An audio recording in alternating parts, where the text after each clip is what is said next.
Genesis chapter 10. Now this is the genealogy of the sons of Noah: Shem, Ham, and Japheth. And the sons were born to them after the flood. The sons of Japheth were Gomer, Magog, Madai, Javan, Tubal, Meshech, and Tyrus. The sons of Gomer were Ashkenaz, Riphath, and Togarmah. The sons of Javan were Elisha, Tarshish, Kittim, and Dodanim.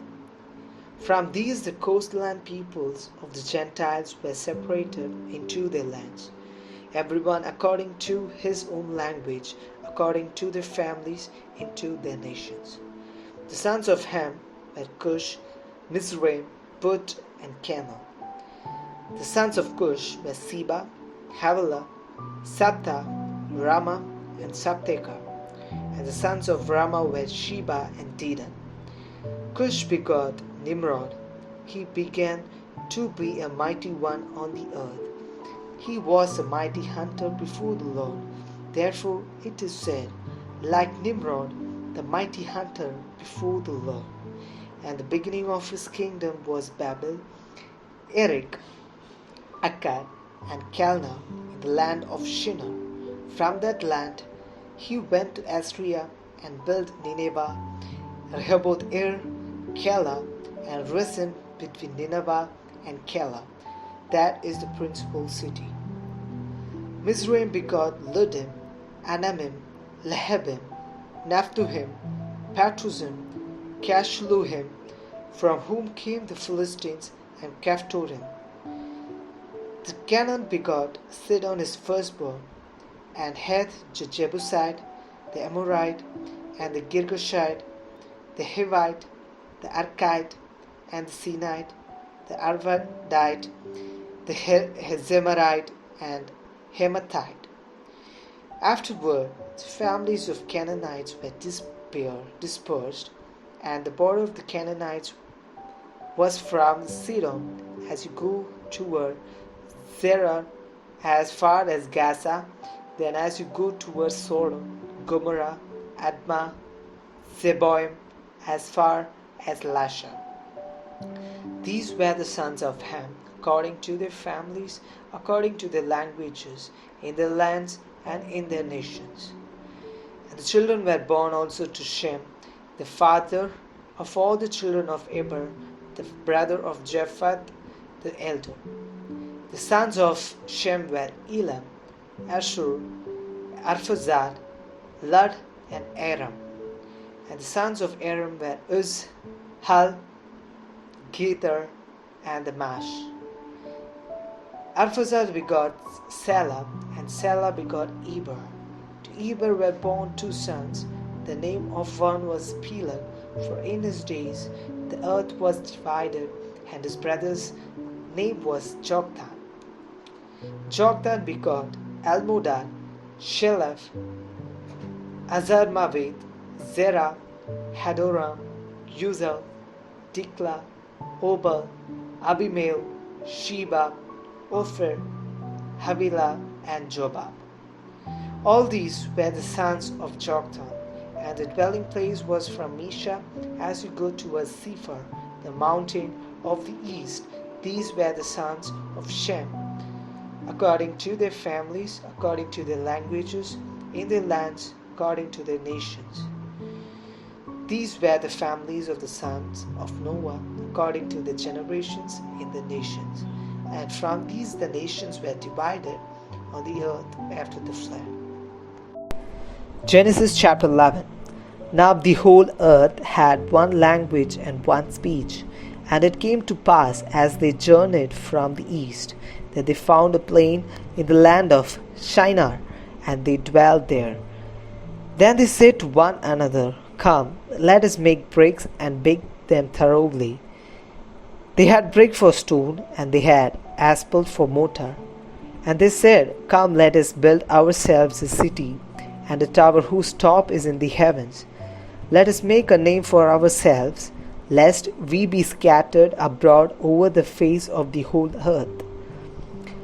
But the Lord came down to see the city and the tower which the sons of men had built. And the Lord said, Indeed, the people are one, and they all have one language. And this is what they begin to do. Now nothing that they propose to do will be withheld from them. Come, let us go down and there confuse the language, that they may not understand one another's speech.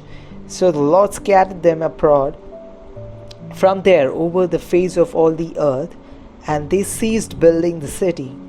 Therefore its name is called Babel, because there the Lord confused the language of all the earth, and from there the Lord scattered them abroad over the face of all the earth. This is the genealogy of Shem. Shem was 100 years old and begot Arphaxad 2 years after the flood. After he begot Arphaxad, Shem lived 500 years and begot sons and daughters. Arphaxad lived 35 years and begot Selah. After he begot Selah, Arphaxad lived 403 years and begot sons and daughters. Selah lived 30 years and begot Eber. After he begot Eber, Selah lived 403 years and begot sons and daughters. Eber lived 34 years and begot Peleg. After he begot Peleg, Eber lived 430 years and begot sons and daughters, and Peleg lived 30 years and begot Reu. After he begot Reu, Peleg lived 209 years and begot sons and daughters. Reu lived 32 years and begot Sirach. After he begot Sirach, Reu lived 207 years and begot sons and daughters. Sirach lived 30 years and begot Nahor. After he begot Nahor, Sirach lived 200 years and begot sons and daughters. Nahor lived 29 years and begot Terah. After he begot Terah, Nahor lived 119 years and begot sons and daughters. Now Terah lived 70 years and begot Abraham, Nahor, and Haran. This is the genealogy of Terah. Terah begot Abraham, Nahor, and Haran. Haran begot Lot. And Haran died before his father Terah in his native land, in Ur of Chaldeans. Then Abraham and Nahor took wives. The name of Abraham's wife was Sarai, and the name of Nahor's wife Milcah, the daughter of Haran, the father of Milcah and the father of Iscah. But Sarai was barren, and she had no child. And Terah took his son Abraham and his grandson Lot, the son of Haran, and his daughter-in-law Sarai, his son Abraham's wife, and they went out with them from Ur of Chaldeans to go to the land of Canaan, and they came to Haran and dwelt there. So the days of Terah were 205 years, and Terah died in Haran. Genesis chapter 12. Now the Lord had said to Abraham, Get out of your country, from your family, and from your father's house, to a land that I will show you. I will make you a great nation. I will bless you and make your name great, and you shall be a blessing. I will bless those who bless you, and I will curse him who curses you, and in you all the families of the earth shall be blessed. So Abraham departed as the Lord had spoken to him, and Lot went with him. And the Abraham was 75 years old when he departed from Haran. Then Abraham took Sarai his wife, and Lot his brother's son, and all their possessions that they had gathered, and the people whom they had acquired in Haran. And they departed to go to the land of Canaan. So they came to the land of Canaan. Abraham passed through the land to the place of Shechem, as far as the terebinth tree of Moreh, and the Canaanites were then in the land. Then the Lord appeared to Abraham and said, To your descendants I will give this land. And there he built an altar to the Lord who had appeared to him. And he moved from there to the mountain east of Bethel, and he pitched his tent with Bethel on the west and Ai on the east. There he built an altar to the Lord and called on the name of the Lord. So Abraham journeyed, going on still toward the south. Now there was a famine in the land, and Abraham went down to Egypt to sojourn there, for the famine was severe in the land. And it came to pass, when he was close to entering Egypt, that he said to Sarai his wife, Indeed, I know that you are a woman of beautiful countenance. Therefore it will happen, when the Egyptians see you, that they will say, This is his wife, and they will kill me, but they will let you live. Please say you are my sister, that it may be well with me for your sake, and that I may live because of you. So it was, when Abraham went into Egypt, that the Egyptians saw the woman, that she was very beautiful. The princes of Pharaoh also saw her and commended her to Pharaoh, and the woman was taken to Pharaoh's house. He treated Abraham well for her sake. He had sheep, oxen, male donkeys, male and female servants, female donkeys and camels.